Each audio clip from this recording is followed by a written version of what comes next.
कहानी की शुरुआत आज से कई 100 साल बाद होती है, जब इंसानों ने धरती का इतना बुरा हाल कर दिया था कि अब वो रहने लायक नहीं बची थी। और ये हिसाब लगाया गया था कि आने वाले 70 साल के अंदर धरती तबाह हो जाएगी। इसीलिए इंसानों ने आर्क 1 नाम की एक स्पेसशिप बनाई, जिसके अंदर कुछ लोगों को प्रॉक्सिमा बी नाम के एक दूसरे प्लेनेट पर भेजा जा रहा था। शुरुआत में तो ये मिशन बिल्कुल सही चला, लेकिन कुछ समय बाद शिप में कुछ गड़बड़ी आ गई, जिस वजह से एक लोहे का बीम नीचे पड़े एक पॉड पर गिर गया, जिसमें लेफ्टिनेंट शैरन नाम की एक महिला सो रही थी। और जैसे ही शैरन की आंख खुली तो उसने तुरंत ही हालात को समझते हुए अपने बाकी साथियों को उठाना शुरू कर दिया, और साथ ही उसने इस हादसे के बारे में लेफ्टिनेंट स्पेंसर को बताया, जिसके बाद वो दोनों सभी लोगों को बाहर निकालने में लग गए। सभी लोग फटाफट अपने अपने हेलमेट्स पहन रहे थे कि तभी ब्रेंट नाम के एक आदमी ने देखा कि एक लोहे का बीम कैप्टन के पॉड के ऊपर पड़ा हुआ था, जिस वजह से उन्हें उठाना मुश्किल था, और इसीलिए वो इस बीम को हटाने में लग गया। और जब शैरन की नजर उस पर पड़ी तो उसने सबसे पहले तो ब्रेंट को उसका हेलमेट पहनाया, जिसके बाद वो ब्रेंट को वहां से बाहर ले आई, क्योंकि वो जानती थी कि वो लोग किसी भी हाल में अब कैप्टन को बाहर नहीं निकाल पाएंगे। एक सुरक्षित जगह पर पहुंचने के बाद सभी लोगों ने अपने हेलमेट उतार दिए,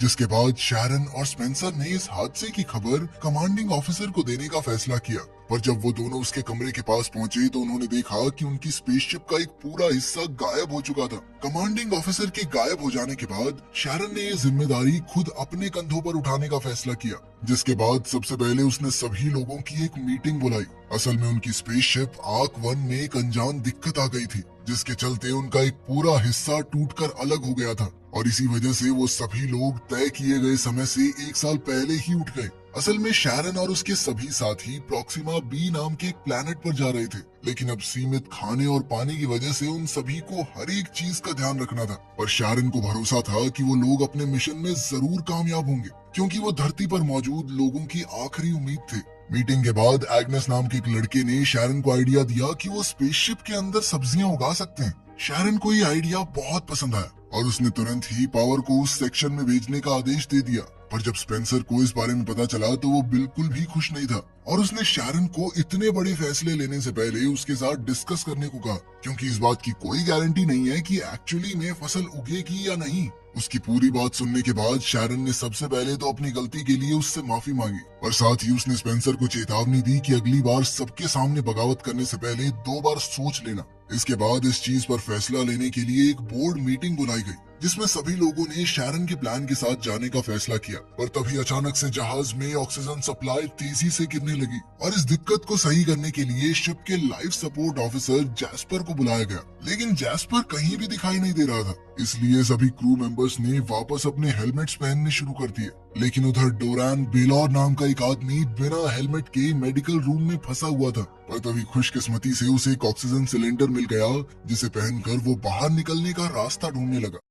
उधर सिक्योरिटी हेड फेलिक्स ने आखिरकार जैस्पर को ढूंढ लिया, जिसके बाद उसे डेक पर मदद करने के लिए लाया गया। पर इस दिक्कत को सही करने की बजाय जैस्पर ने एक ऐसा खुलासा किया जिसने सभी को हैरान कर दिया। जैस्पर के मुताबिक वो असली जैस्पर था ही नहीं, बल्कि वो कुछ ऑफिसर्स को पैसे खिलाकर इस मिशन पर आया था। असल में साइंटिस्ट के मुताबिक धरती के पास अब सिर्फ 70 साल ही बचे थे, पर जैस्पर को उनकी इन बातों पर भरोसा नहीं था, और उसे लगता था कि शायद धरती पहले ही खत्म हो जाएगी। इसीलिए वो किसी भी हालत में इस मिशन का हिस्सा बनना चाहता था। ये सुनकर शैरन को बहुत गुस्सा आया, और उसने तुरंत ही जैस्पर को अरेस्ट करने का आदेश दे दिया, जिसके बाद उसने अलग अलग फील्ड्स के एक्सपर्ट्स को बुलाया ताकि वो लोग मिलकर इस परेशानी से बाहर निकल सके।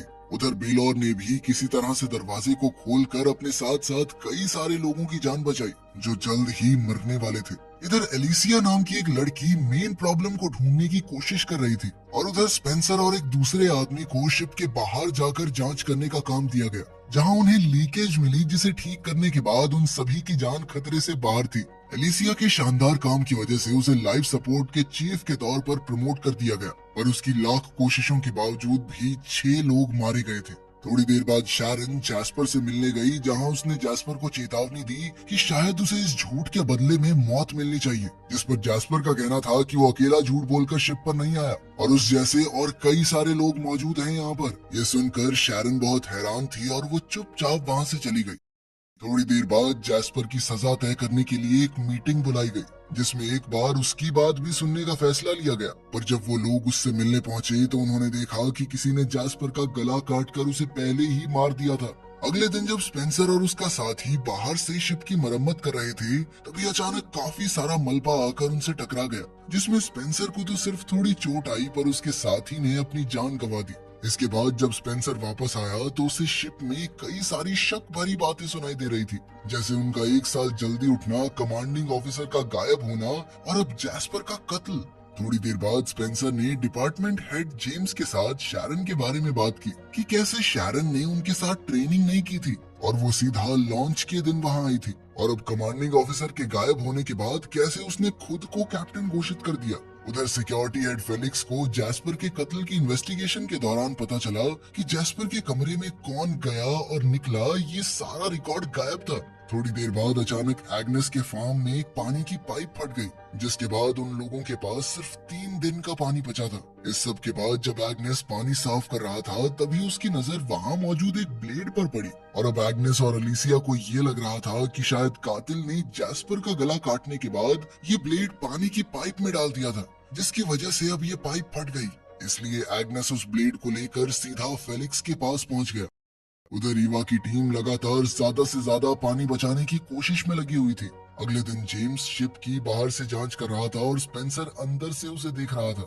अपनी जांच के दौरान जेम्स को शिप पर कुछ डायमंड जैसी दिखने वाली चीजें मिली, और जैसे ही उसने उस चीज को अपने हाथ में लिया तो अचानक उसके ग्लव्स पिघलने लग गए और वो तुरंत अंदर की तरफ भागा, जहां डॉक्टर संजीवनी ने उसकी मरहम पट्टी की। उधर ईवा इस बात से परेशान थी कि वाटर टैंक्स जरूरी प्रेशर तक नहीं पहुंच पा रहे।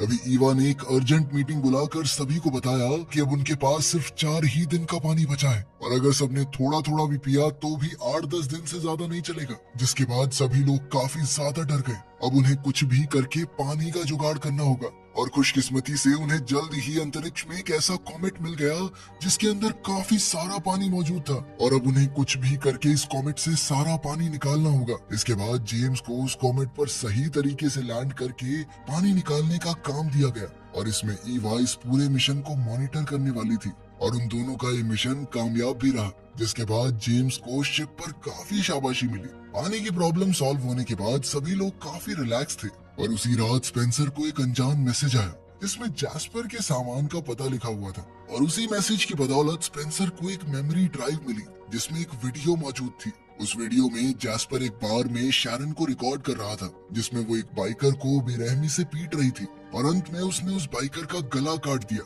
ये देखकर स्पेंसर काफी हैरान था, और उसने तुरंत ही फेलिक्स को इस बारे में बताया, जिसके बाद शैरन को जैस्पर के कत्ल के इल्जाम में अरेस्ट कर लिया गया। पर इस वीडियो के बावजूद भी शैरन का कहना था कि वीडियो में दिख रही लड़की वो है ही नहीं, एआई ने बनाई है, मैं नहीं हुई है। उधर एग्नेस परेशान था क्योंकि बिना किसी वजह के उसकी सब्जियां खराब हो रही थी, और इससे पहले कि वो कुछ सोच पाता, जेम्स ने उसे अपने पिघले हुए ग्लव्स की जांच करने के लिए बुला लिया। उधर फेलिक्स वीडियो को लेकर शैरन से तहकीकात कर रहा था, जिसमें शैरन का कहना था कि मैं इस वीडियो का हिस्सा हो ही नहीं सकती, क्योंकि उस वक्त वो आर्क 1 को लेकर चल रही मीटिंग में थी। पर फेलिक्स उसकी किसी बात पर ध्यान नहीं दे पा रहा था, और उसे जगह जगह पर अलग अलग चीजें दिख रही थी। असल में ये दिक्कत सिर्फ फेलिक्स को नहीं बल्कि सभी क्रू मेंबर्स को हो रही थी। पर कुछ देर बाद फेलिक्स एक बार फिर से होश में आया, और उसने दोबारा से शैरन से सवाल जवाब शुरू कर दिए, जिसमें शैरन ने एक ऐसा खुलासा किया जिसने फेलिक्स के होश उड़ा दिए। असल में शैरन और उसकी जुड़वा बहन डेनिस का जन्म लैब में एक खास एक्सपेरिमेंट के दौरान हुआ था। उन दोनों को ही खास तौर पर स्पेस में रहने के लिए तैयार किया गया था, पर जल्द ही उसकी बहन डेनिस को कुछ ज्यादा ही गुस्सा आना शुरू हो गया, और वो अक्सर लोगों को मारना शुरू कर देती थी। और ऐसे ही एक दिन उसने वीडियो में मौजूद उस आदमी का कत्ल कर दिया। इसी वजह से शैरन को बाकी लोगों के साथ ट्रेन नहीं किया गया था। उसकी पूरी कहानी सुनने के बाद फेलिक्स को उस पर भरोसा हो गया, और उसने शैरन को एक बार फिर आजाद कर दिया। इसके बाद लोगों को जो अजीबो गरीब चीजें दिखाई दे रही थी उसके बारे में एक मीटिंग हुई, और जब मीटिंग में स्पेंसर ने शैरन को देखा तो वो काफी गुस्सा हुआ, और उसे तब और ज्यादा गुस्सा आया जब फेलिक्स ने शैरन को आजाद करने की वजह बताने से भी मना कर दिया। मीटिंग के दौरान एग्नेस ने डॉक्टर संजीवनी को बताया कि ये सब जो हो रहा है इसके पीछे उस पानी का हाथ हो सकता है जो हमने उस कॉमेट से निकाला था। पर ये बात बताते ही एग्नेस अचानक बेहोश हो गया। उसकी ये बात सुनते ही डॉक्टर संजीवनी ने तुरंत ब्लड सैंपल्स की जांच की, और उसे पता चला कि कॉमेट के पानी में एक ऐसी चीज मौजूद थी जिससे एलएसडी जैसा नशा होता था, और इसी के चलते सभी को भ्रम हो रहे थे। ये खबर मिलते ही शैरन तुरंत संजीवनी के पास आई, और उसने बताया कि वो एक जेनेटिकली मॉडिफाइड क्लोन है। और उसे ये बात जानकर हैरानी हुई कि संजीवनी को इस बारे में पहले से पता था। शारन का कहना था कि कॉमेट का पानी पीने के बावजूद भी उसे कोई दिक्कत नहीं हुई और इसीलिए उसे लगता है कि शायद उसके खून से वो एंटीडोट बना सकते हैं। इस चीज को टेस्ट करने के लिए संजीवनी ने तुरंत कुछ टेस्ट करने शुरू कर दिए और जल्द ही ये बात कंफर्म हो गई कि वो शारन के खून से एंटीडोट बना सकते हैं। और इससे पहले कि वो अपना काम पूरा कर पाती, संजीवनी अचानक जमीन पर गिर गई और इसलिए इस काम को पूरा करने की जिम्मेदारी एलिसिया को दी गई, जिसने तुरंत ही अपना काम शुरू कर दिया। और उसने बड़ी समझदारी से एंटीडोट को मल्टीप्लाई करके सीधा पानी की सप्लाई में डाल दिया ताकि वो लोग इस एंटीडोट को तेजी से सभी क्रू मेंबर्स तक पहुंचा सके। जल्द ही सभी क्रू मेंबर्स वापस ठीक हो गए, पर एलिसिया ने वो पानी सबसे आखिर में पिया क्योंकि उसे भ्रम की वजह से अपनी माँ दिखाई दे रही थी, जिनसे वो मन बहलाने के लिए हर बात कर लेती थी।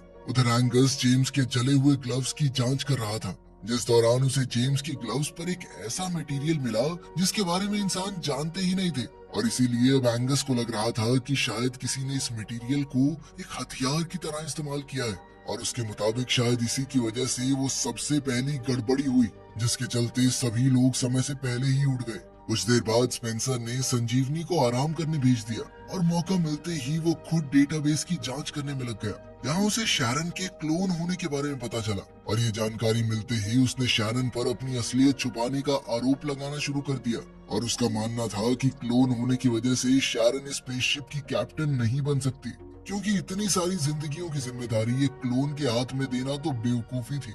शारन ने उसे समझाने की काफी कोशिश की, पर स्पेंसर इस मुद्दे को काउंसिल के पास ले गया। यहाँ उसने अपनी बात को साबित करने के लिए शारन की बहन डेनिस की वीडियो का इस्तेमाल किया और इसके बावजूद भी उसके अलावा काउंसिल का हर एक मेंबर शारन के ही सपोर्ट में था और उन सभी का मानना था कि शारन ने कई बार अपनी काबिलियत को साबित किया है। और इसके बाद तो शारन को स्पेसशिप का ऑफिशियल कैप्टन घोषित कर दिया गया और ये जिम्मेदारी मिलते ही शारन ने बिना समय बर्बाद किए सभी को उनका काम देना शुरू कर दिया।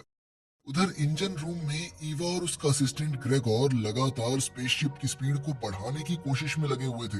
इसके लिए वो एक ओवर एक्टिव फ्यूल का इस्तेमाल कर रहे थे, जिस पर ग्रेगोर ने ईवा को फ्यूल की ओवरहीटिंग के बारे में सावधान भी किया और इसके बावजूद भी ईवा ने इसी रास्ते का इस्तेमाल करने का फैसला किया और ग्रेगोर को इंजन का ध्यान रखते हुए किसी भी इमरजेंसी में पास ही में मौजूद लीवर खींचने को कहा, जिसके बाद वो खुद किसी काम से बाहर चली गई। पर ईवा के इंजन रूम से निकलने के कुछ ही देर बाद अचानक फ्यूल ओवरहीटिंग की वजह से चारों तरफ रेडियो एक्टिव रेडिएशन फैल गई और ये सब इतनी तेज हुआ कि ग्रेगोर उस लीवर को खींचने से पहले ही रेडिएशंस की चपेट में आ गया। कुछ देर बाद जेम्स का ध्यान स्पेसशिप की गिरती हुई रफ्तार पर पड़ा और जब उसने शारन को ये बात बताई तो उन दोनों का ही शक फ्यूल टैंक ब्लास्ट की तरफ गया। और अपने इस शक को दूर करने के लिए जब उन्होंने ग्रेगोर को कांटेक्ट करने की कोशिश की तो उन्हें सामने से कोई जवाब नहीं मिला, जिसके बाद उन्होंने ईवा को तुरंत इंजन रूम में जाने को कहा। और जब ईवा इंजन रूम में पहुंची तो उसने देखा कि रेडिएशंस की वजह से इंजन रूम के दरवाजे ऑटोमेटिकली लॉक हो चुके थे। ये देखते ही ईवा बहुत ज्यादा घबरा गई और उसने तुरंत ही ये जानकारी शारन को दी, जिसके बाद सभी क्रू मेंबर्स रेडिएशन को न्यूट्रलाइज करने का तरीका ढूंढने में लग गए। उधर जैस्पर के खून की इन्वेस्टिगेशन के दौरान फेलिक्स को पता चला कि एलिसिया की टैबलेट से स्पेंसर को एक खुफिया मैसेज भेजा गया था, जिसमें जैस्पर के मेमोरी कार्ड की जानकारी थी। और जब एलिसिया से इस बारे में पूछा गया तो उसने बताया कि उसका टैबलेट कुछ देर के लिए बेलौर के पास था।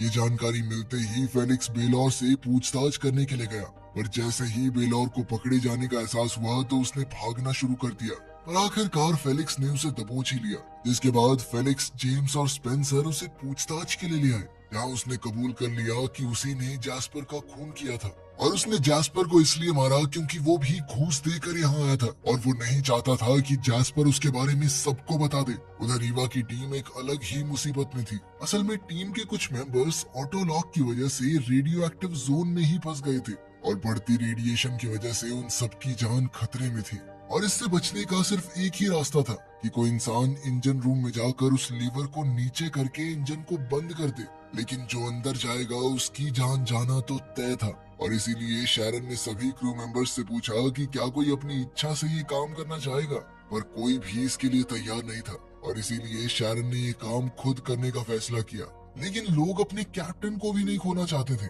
इस बात पर चर्चा चल ही रही थी कि तभी स्पेंसर बेलोर से मिलने के लिए गया। स्पेंसर ने बेलोर को पूरी बात बताई कि अगर इस प्रॉब्लम को जल्द से जल्द ठीक नहीं किया गया तो कोई नहीं बच पाएगा, और अगर उनका मिशन पूरा नहीं हुआ तो इंसानियत का खात्मा तय है।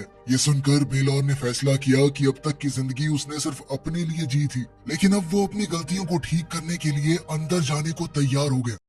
जिसके बाद बेलोर एक प्रोटेक्टिव सूट पहनकर रिएक्टिव रूम के अंदर घुस गया, जहां जमीन पर कई सारी लाशें पड़ी हुई थी। पर बेलोर इन सभी चीजों को नजरअंदाज करते हुए आगे बढ़ता गया। और जब वो मेन इंजन रूम के पास पहुंचा तो उसने देखा कि उस कमरे का दरवाजा ऑटो लॉक हो गया था, क्योंकि उसी कमरे से सारी रेडिएशन निकल रही थी। और इसके बावजूद भी बेलोर ने अपनी काबिलियत से उस दरवाजे को खोलकर लीवर को खींच दिया, जिसके बाद रेडिएशन निकलनी बंद हो गई और उसकी इस बहादुरी ने सबका दिल जीत लिया। और इतनी तेज रेडिएशन की वजह से बेलोर की तुरंत ही मौत हो गई और उसने जहाज पर मौजूद सभी लोगों की जान बचाकर अपना प्रायश्चित पूरा किया और इंसानियत को खुद को बचाए रखने का एक सुनहरा मौका। वीडियो पसंद आई तो लाइक कर देना, चैनल को सब्सक्राइब कर लेना। मिलते हैं अगली वीडियो में।